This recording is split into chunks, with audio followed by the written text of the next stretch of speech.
Well, I'm live. It's Friday Night Alive here at Mormon Book Reviews. How's everybody doing? First of all, those of you who are in the chat, how does it sound? Jacob Berry already chimed in. That's quite a title. LOL, laugh out loud. Yes, yes, that is a title. It's a little provocative, and I've done this before. But just let me know how is the sound. We're going to get started here. I always give it a few minutes because people start jumping on. Also, need to close the door real quick to my studio. So hold on, real quick. And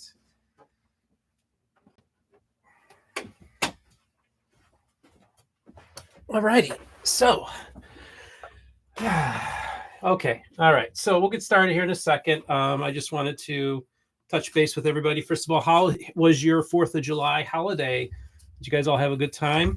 You know, July is typically a very this is actually my third year now. Like, this will be the third July that I've been doing this for. I always found that the trend is that both July and December are both very low views, and that's because those 2 months a lot of people are traveling, a lot of people are on vacation. So here I am, like, clawing my way back in during a month when it's not going to, I'm not going to get a whole lot of views anyhow. But I really feel it's important to get back on this because this has been a real trial and tribulation that I've been going through. Went to the doctor today. First time I've been in a doctor's office in decades, because I never get sick. But because of what happened with my hearing condition, it really kind of woke me up to my situation. And even my psychiatrist that I did a couple sessions with said, you know what, Steve, you're at the age now where you need to start taking care of yourself. You can't just be like you're in your 20s again. And I'm not. So I made some lifestyle changes. So actually, I want to kind of detail a little bit on my medical before we get started on just some random thoughts I wanted to talk about. First of all, the condition I have is called hypoacusis. And by the way, for those of you who are listening, make sure, just let me know in the chat if this is sounding fine. But the condition I have is hypoacusis. And it's basically a ringing in the ears. But what happens is the ringing is caused by sound, both external and from me talking or chewing food. And so, like, every time I talk, my ear just pulsates in sound. And it's really intense. And it was debilitating for a while. Well, I've been seeing some specialists, and one of them said, okay, Craig says I sound good. Thanks for chiming in, Craig. Appreciate it. One of your doctors went to me and said, Steve, you just need to start living life again.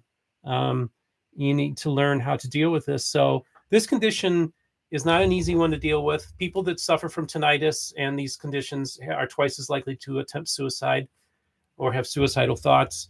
And it's what happens is, what the best description of how somebody described it to me, one of the doctors said, was what you have is akin to like phantom leg syndrome, where you have amputees who have their leg cut off, but yet they still feel their toe, or their toe is itching and they can't get stopped itching, or it's hurting.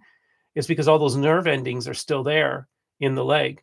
Well, what's happened is that I've experienced hearing loss in this ear. So those nerve endings in my ear in my brain are trying to amplify sound. So my brain is trying to help me, but instead it's kind of torturing me.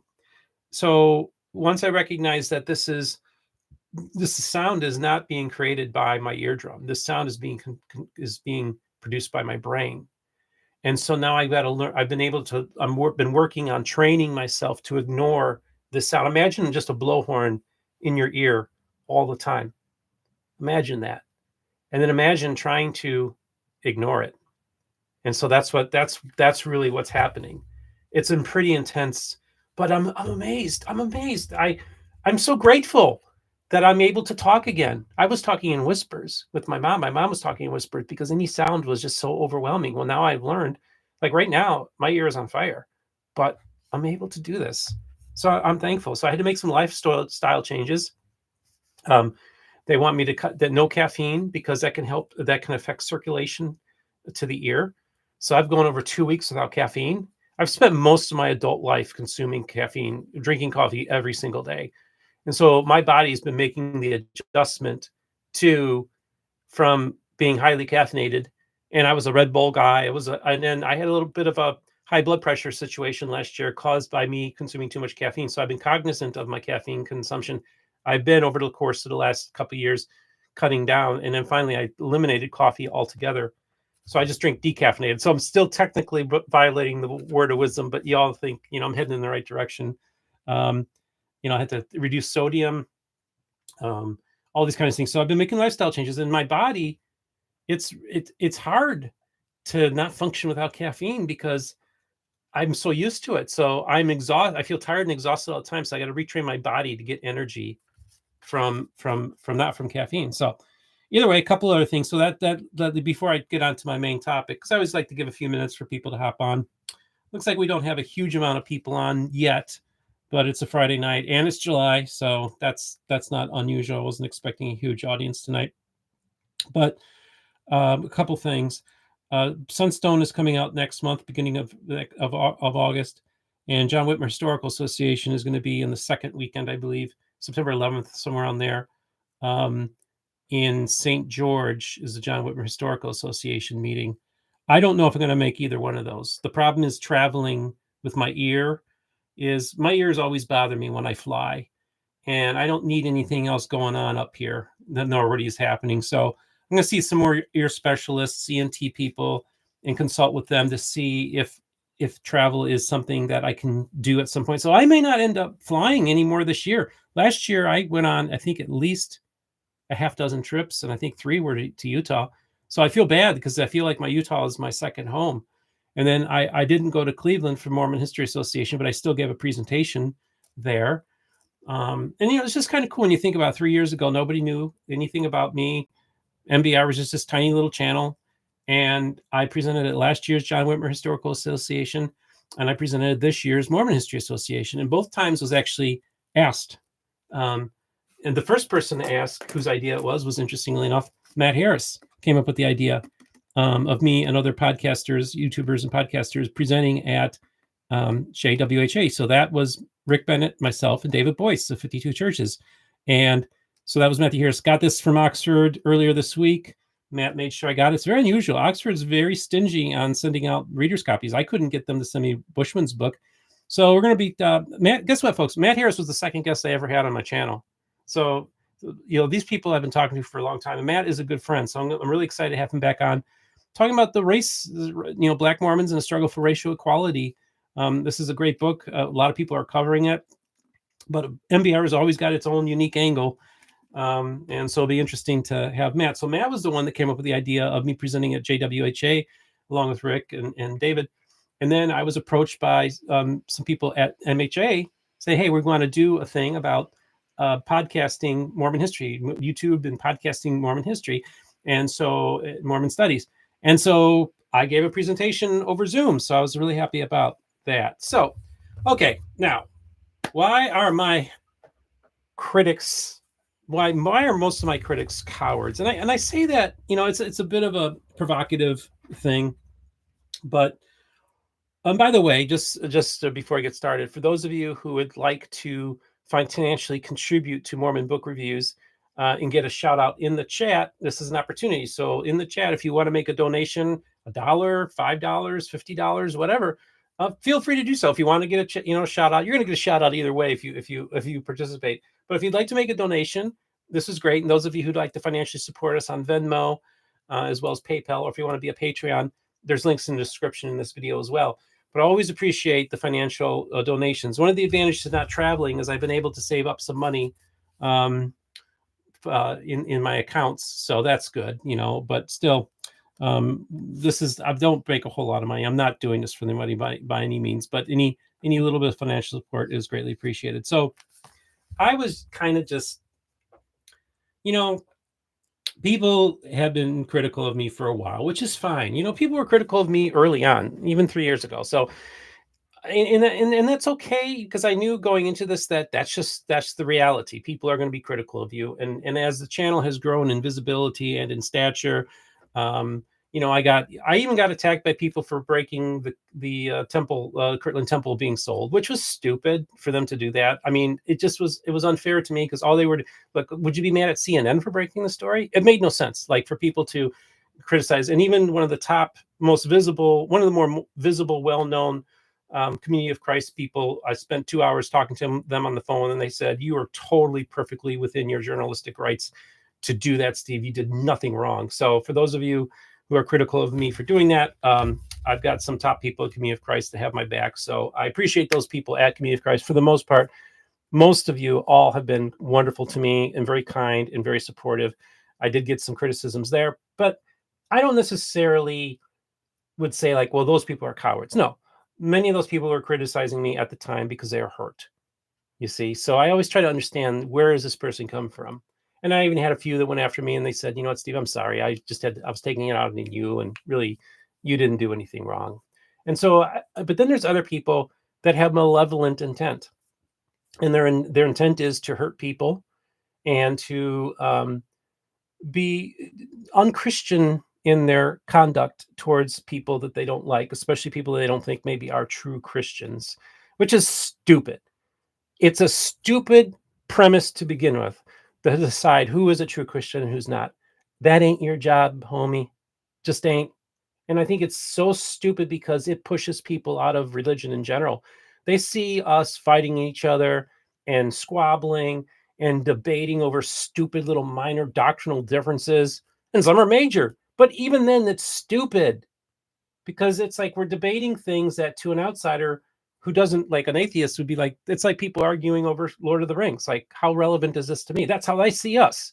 And I think to myself, what is our relevancy as a people? Where is our salt and light if all we do is attack each other and have inquisitions and try to have these religious tests to make sure who's a true Christian or who's a true whatever?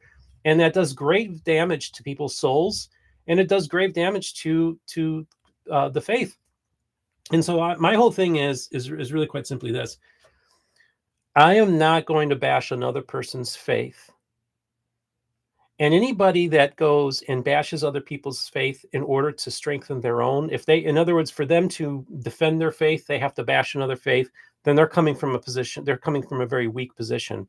Because rather than speak on the merits of your faith tradition, you decide to go out to other people's faith traditions. It shows a real lack of, I think, credibility on the part of the person, but also, I think, a lack of confidence in their own belief systems, insecurity, and that they have. They're not really sure if they really are right. So saying, but they could be wrong, and face the possibility that they could be wrong, instead of that, or to be introspective about their own beliefs, they'll just attack people that have different belief systems. And that goes for atheists too. Atheists can be very nasty too. Now, I was an atheist for 13 years, and I have no qualms with atheists for the most part. I mean, for the most part, I get along with atheists. I understand where they're coming from, and I try to be respectful for where they're at, because atheism is also a faith journey. And so I had somebody just go after me for a guest that I had on this week. And this person basically said, and I'm not going to name names, like somebody, and I'm not going to say their name, messaged me beforehand and said, don't give names, so you don't want to have losses. I'm not really worried about that, but I don't actually want to give people publicity that don't deserve it. But basically, this person just said that because I had this guest on, I was promoting sin. And I was just like, what do you mean? And they were saying, well, this person's lifestyle is sinful. And I'm like, well, I have all different types of people on my program. And it's not, I said, me having people on doesn't mean I necessarily agree with everything they believe or condone everything that they do. But I don't, that's not the point of this. The point is to have all the different voices of the restoration. And also, I want to affirm the dignity of every single individual. Every single image bearer is created in the image of God, in the image of the divine.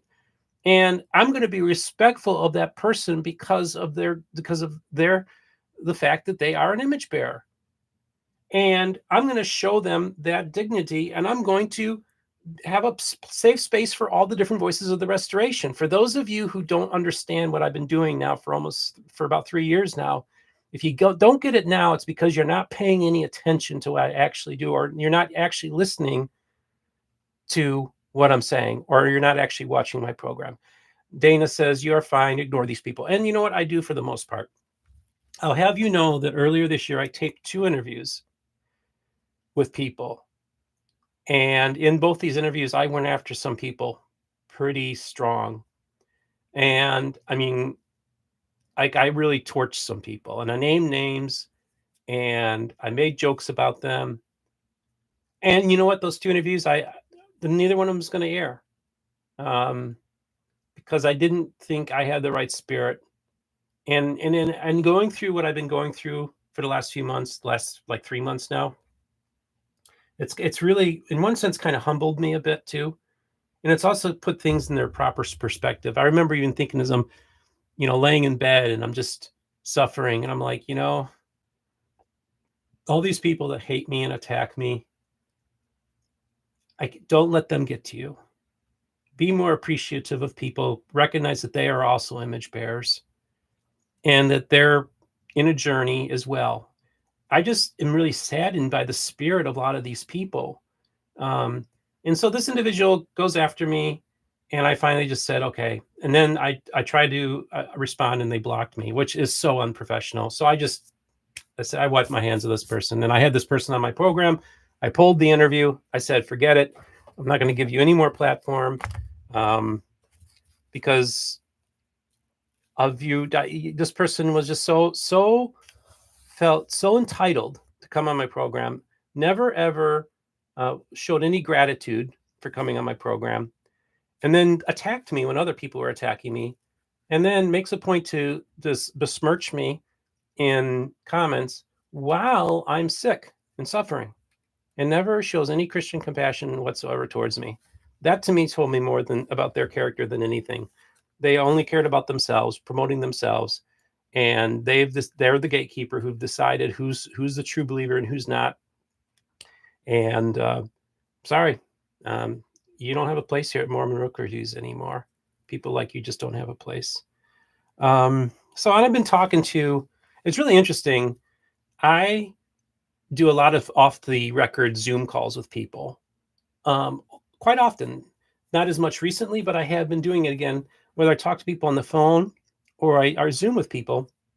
By the way, hit the like button on this so that the more people see the video. And I'm literally talking to a 19-year-old who, with a Protestant background, who's thinking becoming a Latter-day Saint. And I'm talking to a 22-year-old who became a Latter-day Saint recently and now is thinking of transitioning out. And I treat both of them with respect. I don't go to one and say, you shouldn't join, and I don't go to the other one and say, you should leave. I just say, you tell me whatever questions. So I'm counseling these young men. And I do this all the time. You'd be so surprised the amount of people who either, one, are interested in joining the church and they want to talk to me, especially people from an evangelical Protestant background, and then people who are leaving the church who want to talk to me. And so I become a safe space for all these different groups. And I love that. Folks, the people, you don't realize that you don't see 90% of what's actually MBR is able to do. It's all off camera. The conversations we have off camera are even more fascinating than what you see on camera. And there are people that will never come on this program, but I talk to all the time and helping them in their journey. So in that sense, that's where it's a ministry. And I always go to these people. I said, now, whether they're joining the church or leaving the church, I always say, now, did I do any church bashing of the Church of Jesus Christ of Latter-day Saints or any other church? It's like, no, you never did. Again, because I don't think you should bash another person's faith in order to bolster your own, because then what are you doing other than just, it's not, your religion should stand on its own merits. And if you have to bash another religion, then I question how strong of a faith you have. Okay, so, and this, this goes for, there's various Christian apologists out there. One who actually did reach out to me while I was suffering, and I want to give some props to this person, but I also want to say that I've spent 3 years trying to get this person to come on a Zoom call with me to chat with, and they refuse to, and they keep on moving the goalposts, and it's very frustrating. And then I have other Latter-day Saint apologists who I've reached out to who do the same thing. One of them, I'll just call him Bobby. I reached out to him, and then as I sometimes I often feel like, well, if people don't want to talk to me, why is that?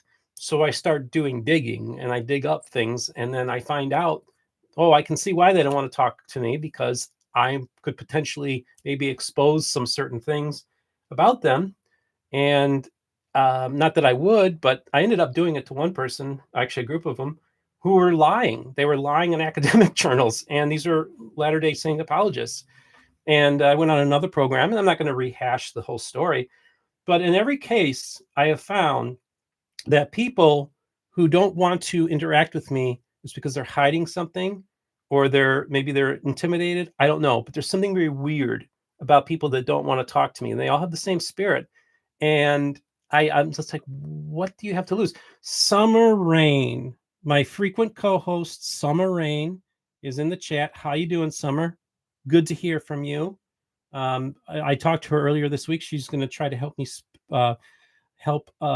book a very special guest that's very well known in the state of Utah. So Summer, yep, thanks, Summer. We got your back. Thank you. And get me that guest. Let's make it happen. This will be a huge coup on our part. Okay, so let me go through here. So then there was another instance of a Christian apologist, and I already gone on and talked about this a few months back, that went after my friends at Book of Mormon Review, the young kids who have that channel, that this person viciously attacked them. And I went full blown on this guy. Never gave his name, of course, because I'm not going to give him publicity. But this guy's a bully. He's going after kids, and he's spreading lies about them. And he says things that are not true. And if you spend 5 minutes doing research, he would find out what he's saying is not true. I'm not going to tell him what he's saying is not true, because I want him to look. I want people to see how foolish he is. Okay, his foolishness in trying to go after kids. So I went and pushed back on this guy big time, because you don't go after kids. I'm sorry. That's just, they're young people. And this is the thing. You're a Christian, and you're looking at these Book of Mormon believing people. Do you think that they have any interest in joining your church after the way you treat them? Of course not. That's the whole point that boggles the mind.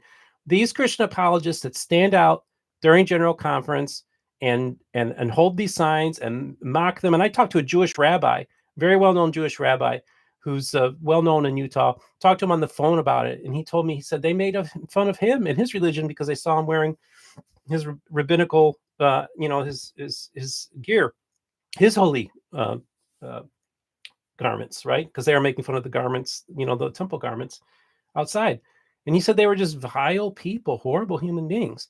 And I know some people that go to these, and not every single person that does it are jerks, but I just want to say is that really, honestly, if I ever found myself during General Conference or a temple opening with those people holding signs, I think I'd let them have it. So you have this interesting group of Latter-day Saints that go after me. You then have people like the person who went after me, who's just a lone ranger. They're the Church of One. That's it. And he's got it all figured out. He's got the one true church, and he's got it all figured out. And he can send people to hell and tell them how to live their lives. And I'm not even going to give his name. And again, the video's pulled. He will never be given a platform on this channel. And again, if you want to come to me and apologize and bury the hatchet, I'm a very forgiving person. But right now, as it stands, ain't going to provide you a platform. And then I have Christian apologists that have been very unfair to me as well. And I just kind of like, man, what do you think you're doing? Look at this. You're not acting like Christians here, and you're just turning people off. And I just get so frustrated. Oh my gosh, I get so frustrated with these people. And I did an interview with my pastor at the Harvest Dan Minor and talked about this, how basically these Christian organizations, the way they conduct themselves in such a way that is so unnecessarily rude.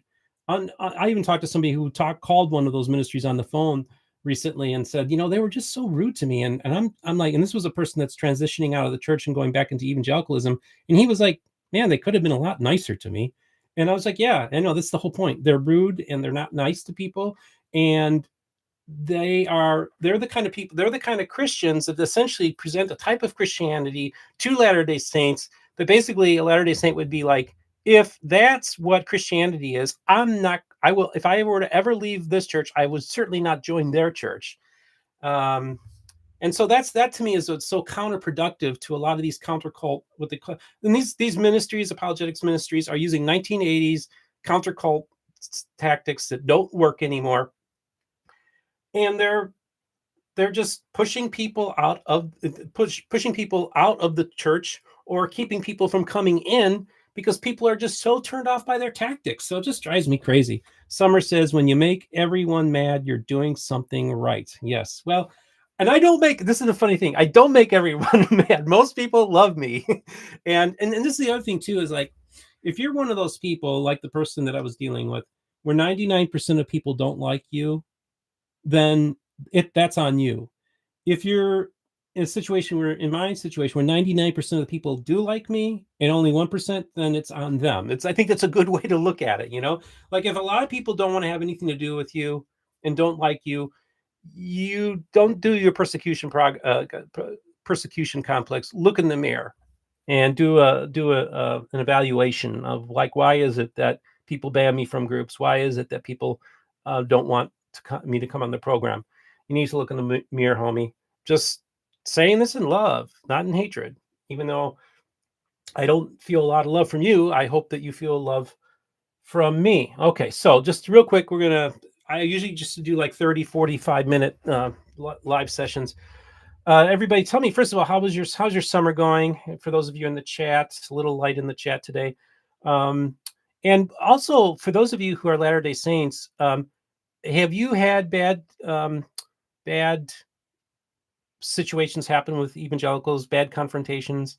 Maybe talk a little bit about that. And also, I want people to reach out to me, because I do maybe want to do an episode of people who have had, maybe in the church and out of the church, who've had bad interactions with evangelicals. Now, sometimes evangelicals just do things out of ignorance. They don't know. And I think we need to be forgiving. But then there's other people who really do know better, who do things that I don't think are credible or Christian Christian at all. I'm going to take a swig of water here. It's very warm in Florida. I was doing some yard work right before for the HOA here. I'm doing some landscaping, and it's just so warm. Oh my gosh. It's quite hot throughout the whole entire country, but we have the humidity, which makes it worse. So a couple things. If you want to make a contribution in the chat, do that now. I'll give you a shout out. If you have any questions or any comments, please enter into the chat and we'll talk a little bit. I know this time of year, it's July. It's always a down tight time for me, I've noticed, with views. And folks, I basically went 3 months without doing anything. What saved the month of June for me was my interview with Bernadine McCandless, Chad Daybell's neighbor. Within 48 hours was the second most viewed video on my channel. So that saved June. That made June a respectable month. May, we were down big time, about half of what we normally get. July is off to a very slow start. And July is always a down month because everybody's on vacation and there's people traveling. And so it's like, I almost feel like I have to reestablish myself. It's like, after doing 3 episodes a week for many times more than that, sometimes 4 or 5, I think I may have done 6 episodes in 1 week, especially when the Kirtland Temple story broke. And then, honestly, I think my whole my situation, I just was over stressing myself. And I think this condition, by the way, and I didn't mention this earlier, but this is hypoacusis. We did a hearing test a couple weeks ago, and my eardrum's fine. It's actually something in the inner ear, and it's actually probably caused by a virus or something with autoimmune. So this is kind of a mystery thing going on here. Yes, we are coming up at Weber, Kurt. Yes, we are coming up on the 2-year anniversary of the announcement of the Larsen Deer type. July is awesome. That is true. And that actually happened towards the end of July 2 years ago. And that was my most viewed video for a long time, but that bled in through to August. But yeah, I remember that was huge when we were the first interview to do that. And by the way, going to be doing some more stuff on the Joseph Smith photograph, working on some really interesting things in this regard. And there's more to the story, and there's so much more to the story, and there's so many interesting people that are doing great work on it. And so yeah, it's great. It's great to be able to, and working on a couple of news stories. We're waiting to break some stories. Just gotta wait on the timing. So I just want to say it's a Friday night. It is 8:30 on July 12th, 2024. This is the first week in 3 months that I've done 3 episodes in 1 week, which was typical. Typically Tuesday, Thursday, Friday was my typical slots. I finally did another week. I finally did a week, and this is a real victory for me and the channel. I feel like we've really turned a corner here. And I just want to thank everybody for all your kindness. And that's why, even though I get frustrated at my critics and I don't feel that they treat me fairly, I don't feel like they give me the opportunity to, even sit on and just do a Zoom call with me and just kind of get an understanding where I'm coming from. And I know that they don't pay much attention to what I'm doing, because if they did, they would be much better informed of Mormonism than they are. I mean, I even went to one of these ministries and said, listen, I can be a resource for you, help you do better research and scholarship. I'd be more than happy to help you. And crickets on their end. And then the next day I get attacked by the right-hand man of this person while I'm in Utah. And it was just like, my gosh, how unprofessional, just absolutely unprofessional. Okay, so Karen says, hi, Steve. Keeping on, friend. I'm in St. Augustine, that's in Florida. And that was the oldest city in North America, and hope to come your way to meet you. I think you're doing a great service to not only the LDS community, but to all Christians alike. Thank you for being a peacemaker. Well, thank you, Karen Taylor. I really appreciate the kind words. Now, Karen, are you a Latter-day Saint, or tell me a little bit about your background? But thank you, Karen. Yeah, I've been wanting to do like a Florida meetup, but the problem is with Florida is such a huge state. There's no like one good spot to do a meetup. I did want to say too, in addition, the one thing I do want to say that I'm definitely going to be traveling to is I'm going to be going to the open house of the Tallahassee Temple, which is in October/November. I'm working on getting a media pass for October 28th. And then I'm going to go with some friends on the 29th. So I'm going to actually spend the night in Tallahassee for the Temple open house. And Karen, okay, yes, you're LDS. Well, thank you, Karen. It's so great. I do have quite a few people in Florida. I've been recognized in public here in Florida twice now since I started the channel. Now I get more so in Utah. Oh, and I have to say, going and visiting the local ward, I get recognized there. There were people, the first time I ever went there, they saw me and came to me like, so there are people here in Florida that know who I am, which is so weird and crazy to think, how far we've come. It's really amazing. And I just want to be that safe space for everybody, and I just want to just tell you that, this I did 2 therapy sessions with a psychiatrist, because the hypoacusis, and he specializes in tinnitus, is one of his specialties. And he's actually the one that facilitated the tinnitus support group that I belong to. And by the way, for those of you who suffer from tinnitus, look for a local tinnitus support group. And if there isn't one, help start one. Because I'll tell you what, that was a life saver for me.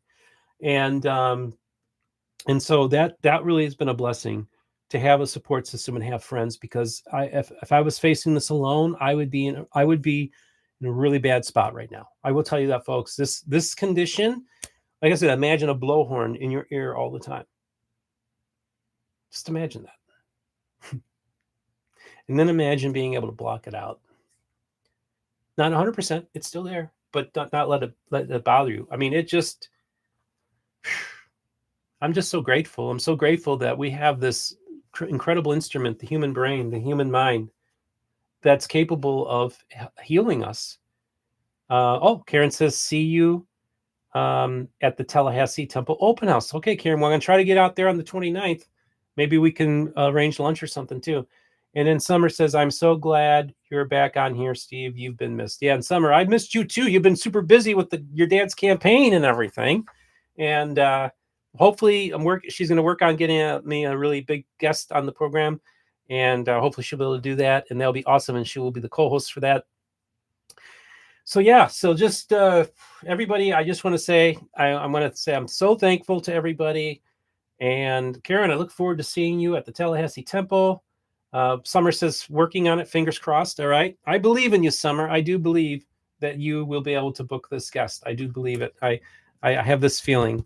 Why wouldn't this person want to talk to my audience? It'd be great for them too. So Either way. All right. So before I wrap this up, any questions, comments? I will stick around for a couple more minutes. And if you want to make a donation in the super chat, again, I don't do this for the money, but if people like to get shout outs, I'm offering that to you. Craig Scott says, not a critic, so I'm innocent of cowardice. See, that's really the litmus test, right? How do you know if you're a coward or not? Well, are you a critic of mine?